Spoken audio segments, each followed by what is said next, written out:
ધોરણ 6 પ્રકરણ 13 ભારત ભૂપૃષ્ઠ આબોહવા વનસ્પતિ અને વન્યજીવ ભારત વિશાળ ભૌગોલિક વિસ્તારવાળો દેશ છે. વળી તે ભૌગોલિક વિવિધતા ધરાવે છે. આ વૈવિધ્ય આપણને વિસ્મય પમાડે છે. ઉત્તરમાં હિમાલયની પર્વતમાળા જેના ઊંચા શિખરો બારે માસ બરફથી ઢંકાયેલા રહે છે. પૂર્વમાં બંગાળનો ઉપસાગર, પશ્ચિમે અરબ સાગર અને દક્ષિણમાં હિન્દ મહાસાગર આવેલા છે. ભારત લગભગ 32.8 લાખ ચોરસ કિલોમીટર ક્ષેત્રફળ ધરાવે છે. તેનો અંદાજિત વ્યાપ ઉત્તરમાં કાશ્મીરથી લઈને દક્ષિણમાં કન્યાકુમારી સુધી 3214 કિલોમીટર અને પૂર્વના અરુણાચલથી પશ્ચિમમાં ગુજરાતના કચ્છ સુધી 2933 કિલોમીટરમાં વિસ્તરેલો છે. લાંબા સમુદ્ર કિનારા, ઊંચી ઊંચી પર્વતમાળાઓ, દૂર દૂર સુધી ફેલાયેલા નદી મેદાનો, ઉબડ-ખાબડ ઉચ્ચ પ્રદેશ અને કિનારાથી દૂર આવેલા ટાપુઓ જેવા વિવિધ ભૂમિ સ્વરૂપો અહીં જોવા મળે છે. આબોહવા અને વનસ્પતિ સાથે સંસ્કૃતિ અને ભાષાની વિવિધતા પણ આપણને ઉડીને આંખે વળગે છે. આપણા રિવાજો અને પરંપરાઓમાં ભિન્નતાઓ જોવા મળે છે અને આ વિવિધતા અને એક રાષ્ટ્રની ભાવના આપણને વિશ્વમાં એક વિશિષ્ટ ઓળખ અપાવે છે. ભારતના પ્રાકૃતિક વિભાગો. Physical division of India. ભારતના ભૂપૃષ્ઠની આધારે તેના પ્રાકૃતિક વિભાગો પાડવામાં આવ્યા છે. ઉત્તરમાં આવેલો મહદઅંશે હિમાલય સીમા રક્ષકનું કાર્ય કરે છે. તેની ઉત્તર દક્ષિણ ફેલાયેલી સમાંતર પર્વતમાળાને 3 ભાગમાં વહેંચવામાં આવે છે. તેની છેક ઉત્તરમાં મહાહિમાલય કે હિમાદ્રી પર્વતમાળામાં વિશ્વનું સૌથી ઊંચું શિખર માઉન્ટ એવરેસ્ટ આવેલું છે. ત્યારબાદ તેની દક્ષિણે મધ્ય હિમાલય કે હિમાચલ નામથી ઓળખાતી પર્વતમાળા આવેલી છે, જ્યાં દર્શનીય સ્થળો અને યાત્રાધામો આવેલા છે. તેની દક્ષિણે શિવાલિક કે લઘુ હિમાલય નામે ઓળખાતી પર્વતમાળા આવેલી છે. હિમાલયની દક્ષિણે ગંગા, સતલુજ, યમુના, બ્રહ્મપુત્ર અને તેની શાખા નદીઓએ ઠાલવેલા કાંપથી બનાવેલ વિશાળ મેદાન આવેલું છે. આ નદીઓથી બનેલા મેદાન સમતલ અને ખેતી માટે ફળદ્રુપ ઉપજાઉ જમીન ધરાવે છે. ત્યાં વધુ ખેત ઉત્પાદન થતું હોવાથી મેદાનોમાં ગીચ વસ્તી જોવા મળે છે. ભારતના પશ્ચિમ ભાગમાં ભારતીય મહામરુસ્થળ આવેલું છે. ત્યાં ગરમી વધારે તથા વરસાદનું પ્રમાણ નહિવત હોય છે. ક્યારેક તો સળંગ 3-4 વર્ષ સુધી વરસાદ થતો નથી. આ ક્ષેત્રમાં વનસ્પતિનું પ્રમાણ ખૂબ ઓછું જોવા મળે છે.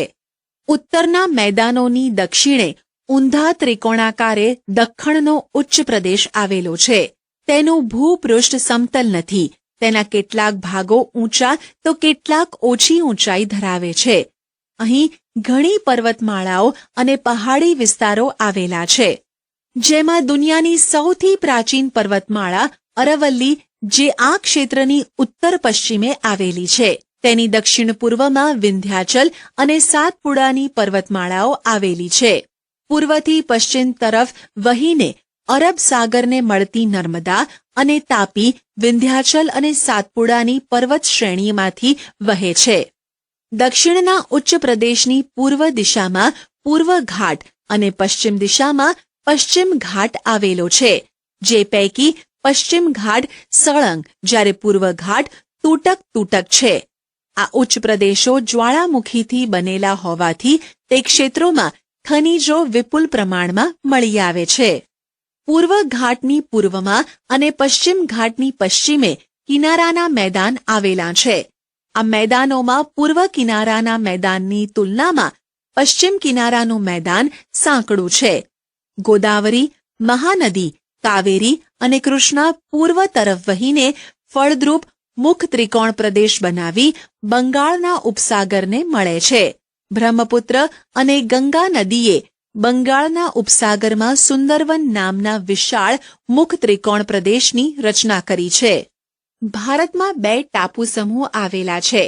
બંગાળના ઉપસાગરમાં દક્ષિણ પૂર્વે આવેલા અંદમાન અને નિકોબાર તથા અરબ સાગરમાં કેરળના કિનારાથી પશ્ચિમે પરવાળાથી બનેલા લક્ષદ્વીપ ટાપુઓ છે. ભારતની છેક દક્ષિણે હિન્દ મહાસાગર આવેલો છે. પ્રવૃત્તિ. ભારતના રેખાંકિત નકશામાં નીચેની વિગતોની નકશા પૂર્તિ કરો. 1. ભારતીય મહામરુસ્થળ. 2. ગંગાનું મેદાન. 3. હિમાલય. 5. પૂર્વ ઘાટ. 6. પશ્ચિમ ઘાટ. 7. પૂર્વ કિનારાનું મેદાન. 8. પશ્ચિમ કિનારાનું મેદાન. 9. અંદમાન નિકોબાર ટાપુઓ. 10. લક્ષદ્વીપ. 11. અરબ સાગર. 12. બંગાળનો ઉપસાગર. 13. હિન્દ મહાસાગર. ભારતની આબોહવા. વાતાવરણમાં થતા રોજિંદા ફેરફારને હવામાન કહે છે અને કોઈ પણ સ્થળમાં હવામાનના તત્વોની આશરે 30 વર્ષની સરેરાશ પરિસ્થિતિને આબોહવા કહે છે. તમે અનુભવ્યું હશે કે ક્યારેક ગરમીનું પ્રમાણ વધે તો ક્યારેક ઠંડીનું, તો વળી ક્યારેક આકાશ વાદળછાયું બની જાય છે અને સૂર્ય વાદળો પાછળ ઢંકાઈ જાય. પવન વગેરેની વિગતો તમે રેડિયો કે ટીવી દ્વારા જાણી હશે. ભારતમાં નીચે મુજબની ઋતુઓ અનુભવાય છે. શિયાળો ડિસેમ્બરથી ફેબ્રુઆરી, ઠંડી ઋતુ. ઉનાળો માર્ચથી મે, ગરમ ઋતુ. ચોમાસું જૂનથી સપ્ટેમ્બર, વર્ષા ઋતુ. પાછા ફરતા મોસમી પવનોની ઋતુ ઓક્ટોબરથી નવેમ્બર, શરદ ઋતુ, નિવર્તન ઋતુ. શિયાળો વિન્ટર. શિયાળો ઠંડીની ઋતુ છે. આ દિવસોમાં સૂર્યના કિરણો ત્રાંસા પડતા હોવાથી અને ક્યારેક હિમવર્ષા થવાથી ઉત્તરના મેદાનમાં અને હિમાલયના પર્વતીય પ્રદેશોમાં તાપમાન નીચું જાય છે. ગુજરાતના ઉત્તર ભાગમાં આવેલ વિસ્તારોમાં રાજ્યના બીજા વિસ્તારો કરતાં વધુ ઠંડી અનુભવાય છે. આ ઋતુમાં દિવસો ટૂંકા હોય છે. ઉનાળો સમર. ઉનાળો અકળાવનારી ગરમીની ઋતુ છે. આ દિવસોમાં સૂર્યના કિરણો લગભગ સીધા પડતા હોવાથી તાપમાન ઊંચું જાય છે. જો કે સમુદ્ર કિનારાના પ્રદેશોમાં ગરમીનું પ્રમાણ દેશના ખંડીય ભાગો કરતાં ઓછું રહે છે. બપોરે ગરમ સૂકા પવનો ફૂંકાય છે, જેને લૂ કહે છે. આ ઋતુ દરમિયાન ગુજરાતના ઉત્તર ભાગ અને રાજસ્થાનના પશ્ચિમ ભાગમાં વધુ ગરમી અનુભવાય છે. આ ઋતુમાં દિવસો શિયાળાની તુલનામાં લાંબા હોય છે. ચોમાસું. મોન્સૂન. ચોમાસું વરસાદની ઋતુ છે. દક્ષિણ પશ્ચિમ નૈઋત્ય દિશામાંથી વાતા પવનો સમુદ્ર પરથી ફૂંકાતા હોવાથી તે ભેજવાળા હોય છે. આ પવનો વરસાદ લાવે છે. આ પવનોનો એક ફાંટો અરબ સાગર પરથી આગળ વધી કેરળ, મહારાષ્ટ્ર, ગુજરાત અને મધ્ય ભારત સુધી પહોંચે છે. જ્યારે બીજો ફાંટો બંગાળના ઉપસાગર, અંદમાન દ્વીપ સમૂહ, પૂર્વ ભારત થઈ ગંગાના મેદાનોમાં આગળ વધે છે. આ બંને ફાંટા આગળ જતાં એકબીજાને મળી પશ્ચિમ ઉત્તર પ્રદેશ, હરિયાણા, પંજાબ અને પૂર્વ રાજસ્થાન સુધી પહોંચી વરસાદ આપે છે. વરસાદના આગમનથી ખેડૂત વર્ગ ખેતીકામમાં પ્રવૃત્ત થઈ જાય છે. આ પવનોના માર્ગમાં પર્વતો આવે ત્યારે ત્યાં વધુ વરસાદ આવે છે. ગુજરાતમાં વરસાદની શરૂઆત જૂન મહિનાના બીજા કે ત્રીજા સપ્તાહથી શરૂ થઈ જુલાઈના પહેલા સપ્તાહ સુધીમાં તો આખા ગુજરાતમાં વર્ષા ઋતુનું આગમન થઈ જાય છે. ગુજરાતમાં આ પવનોના માર્ગમાં મોટા પર્વતો ન હોવાથી વરસાદનું પ્રમાણ ઓછું હોય છે. ભારતમાં મોટા ભાગની ખેતી વરસાદ આધારિત હોવાથી સારા ચોમાસાનો અર્થ ખેતીમાં મબલખ પાક એવો કરાય છે. આ ઋતુ ખેતી માટે ખૂબ અગત્યની ગણાય છે. પાછા ફરતા મોસમી પવનોની ઋતુ. આ ઋતુમાં પવનો જમીન પરથી સમુદ્ર તરફ વાય છે. આ પરિસ્થિતિ ચોમાસાથી તદ્દન વિપરીત જોવા મળે છે. ઉત્તર પૂર્વ ઈશાન દિશામાંથી જમીન પરથી વાતા હોવાથી સૂકા હોય છે, તેથી વરસાદ આપતા નથી. આ દિવસોમાં આકાશ વાદળો વિનાનું સ્વચ્છ જોવા મળે છે. તાપમાન ઠીક પ્રમાણમાં વધે છે અને તેની લોકોના આરોગ્ય પર વિપરીત અસર પડે છે. ઓક્ટોબર પૂરો થતાં તાપમાન ઘટવા માંડે છે અને નવેમ્બરથી વહેલી સવારે ઠંડી અનુભવાય છે. આ પવનો બંગાળના ઉપસાગર પરથી પસાર થતાં ભેજવાળા બને છે અને ભારતના પૂર્વ કિનારે આવેલ તમિલનાડુ અને આંધ્રપ્રદેશમાં તે આ દિવસોમાં વરસાદ આપે છે. ભારતની આબોહવામાં સ્પષ્ટ ઋતુભેદ અનુભવાય છે. તેની ખાસિયતને કારણે સામાન્ય રીતે મોસમી આબોહવા કહેવાય છે. વનસ્પતિ, જંગલોના પ્રકાર, વેજીટેશન, ટાઇપ્સ ઓફ ફોરેસ્ટ. આપની ચોતરફ વિવિધ પ્રકારના ઝાડ છોડવા અને ઘાસ જોવા મળે છે. કેટલીક વનસ્પતિ સુંદર મજાના ફૂલોવાળી તો કેટલીક કાંટાળી હોય છે. અમુક વૃક્ષો ઘેઘોર ઘટાદાર તો અમુક નીચા અને પાંખા હોય છે. વનસ્પતિ એક પ્રદેશ કરતાં બીજા પ્રદેશમાં અલગ અલગ હોય છે. આ વિવિધતાનું કારણ આબોહવામાં રહેલી વિભિન્નતા છે. આ આબોહવાને આધારે જ વનસ્પતિના પ્રકાર પાડવામાં આવે છે. વરસાદનું પ્રમાણ વનસ્પતિની આ વિવિધતા સર્જન માટેનો મુખ્ય આધાર છે. જંગલોના પ્રકારો આ મુજબ છે. ઉષ્ણ કટિબંધીય વરસાદી જંગલો, ટ્રોપિકલ રેની ફોરેસ્ટ. જ્યાં વરસાદનું પ્રમાણ વધારે હોય છે ત્યાં ઉષ્ણ કટિબંધીય વરસાદી જંગલો આવેલા હોય છે. આ જંગલોના વૃક્ષો ઘેઘૂર અને ઘટાદાર હોવાથી સૂર્યના કિરણો જમીન સુધી પહોંચી શકતા નથી. અનેક જાતના વૃક્ષો, વેલાઓ અને છોડવા એટલે કે ફર્ન્સ ત્યાં જોવા મળે છે. વળી બધી જાતના વૃક્ષોમાં એક સાથે પાનખર આવતી નથી, પણ વર્ષભર અલગ સમય આવતી હોવાથી તે હંમેશા લીલાછમ દેખાય છે. આ પ્રકારના જંગલો પશ્ચિમ ઘાટના કિનારાના તરફના ઢોળાવોમાં પટ્ટી રૂપે અને અંદમાન નિકોબાર ટાપુઓમાં તથા ઉત્તર પૂર્વ ભારતના કેટલાક ભાગોમાં આવેલા છે. મહોગોની, રોઝવુડ, નેતર વગેરે વૃક્ષો અહીં જોવા મળે છે. ઉષ્ણ કટિબંધીય પાનખર જંગલો, ટ્રોપિકલ ડેસિડ્યુઅસ ફોરેસ્ટ. આ પ્રકારના જંગલો ભારતમાં ઘણા મોટા ભાગ પર આવેલા છે. આ જંગલો ઓછા ઘટાદાર હોય છે. તેમાં પાનખર ઋતુ દરમિયાન વૃક્ષો પાંદડા ખેરવે છે. આથી તેને ખરાઉ મોસમી જંગલો એવા નામે પણ ઓળખવામાં આવે છે. સાગ, સાલ, વાંસ, મહોડો, લીમડો વગેરે વૃક્ષો આ પ્રકારના જંગલોમાં જોવા મળે છે. સૂકા ઝાંખરાવાળા જંગલો, ડ્રાય એન્ડ સ્ક્રબ ફોરેસ્ટ. આ પ્રકારના જંગલો ઓછા વરસાદના પ્રદેશોમાં જોવા મળે છે. અહીં થતાં વૃક્ષો કાંટાળા હોય છે. થોર, ખેર, ખીજડો, બાવળ, બોરડી વગેરે મુખ્ય છે. રાજસ્થાન, હરિયાણા, પશ્ચિમ ઘાટના પૂર્વીય ઢાળ પર અને ગુજરાતમાં જોવા મળે છે.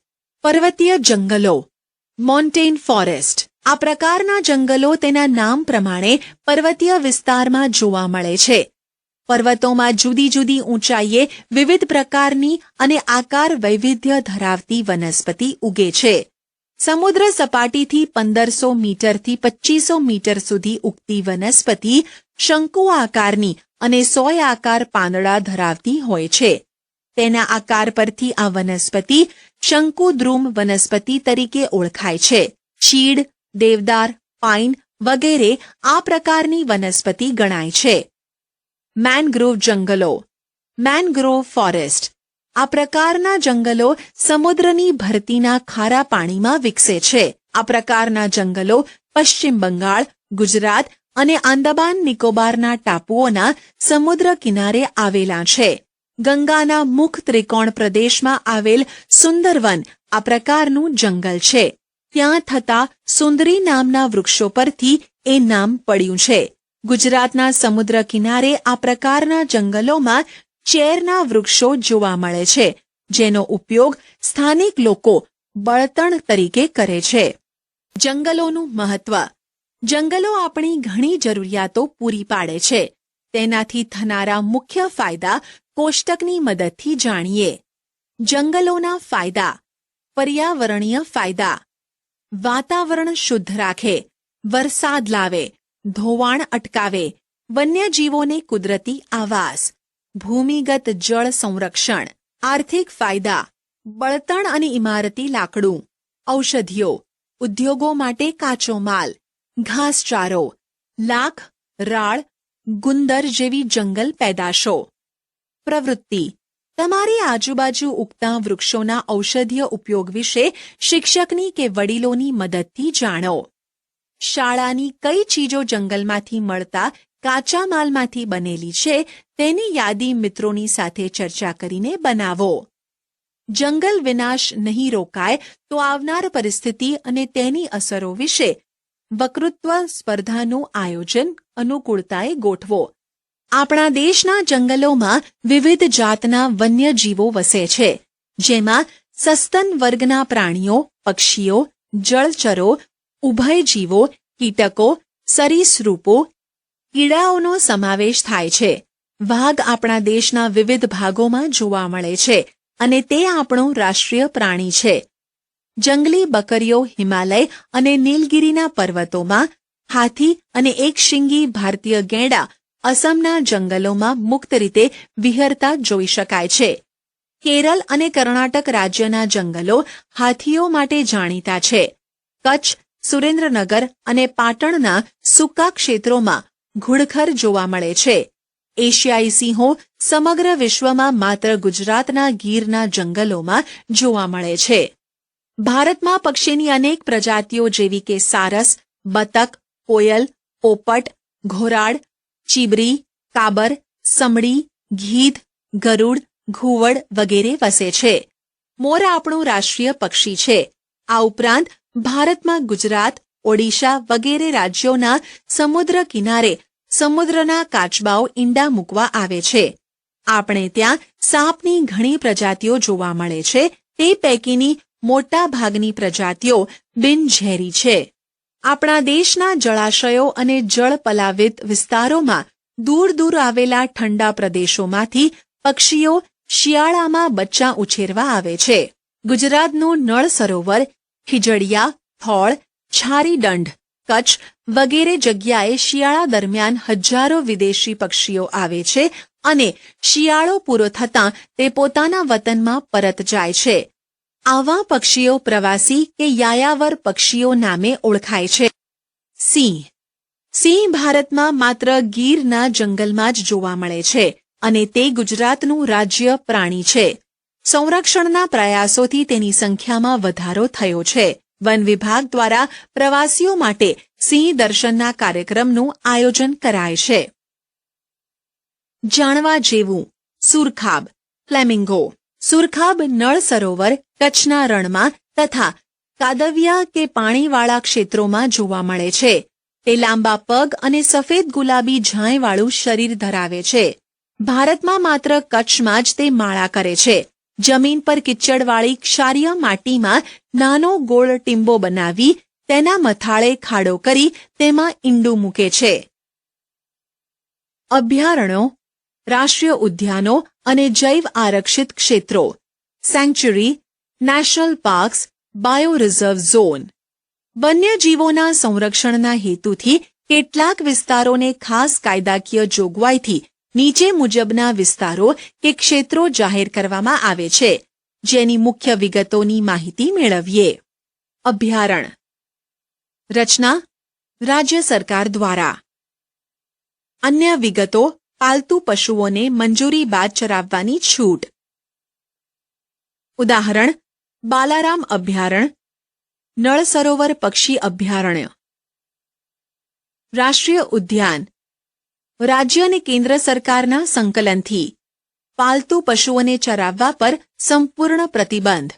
ગીર રાષ્ટ્રીય ઉદ્યાન, વેળાવદર રાષ્ટ્રીય ઉદ્યાન. જૈવ આરક્ષિત ક્ષેત્ર. આંતરરાષ્ટ્રીય માપદંડો મુજબ. તમામ બહારની માનવીય પ્રવૃત્તિઓ પર સંપૂર્ણ પ્રતિબંધ. કચ્છ રણનું આંશિક ક્ષેત્ર. નીલગિરીનું ક્ષેત્ર. દક્ષિણ ભારત. જંગલો અને વન્યજીવોની સુરક્ષા આપણા સૌની જવાબદારી છે. તેના સરકાર દ્વારા ઘડવામાં આવતા કાયદા અને મૂકવામાં આવતા પ્રતિબંધોનો અમલ કરવા આપણે સૌએ કટિબદ્ધ થવું પડશે. પ્રવૃત્તિ: શાળામાં વન વિભાગના અધિકારીને વક્તવ્ય માટે બોલાવી તમારા વિસ્તારની વનસ્પતિ અને વન્યજીવોની માહિતી જાણો. આશા છે કે તમને આ ઈ લર્નિંગ મોડ્યુલમાં મજા આવી હશે. આભાર.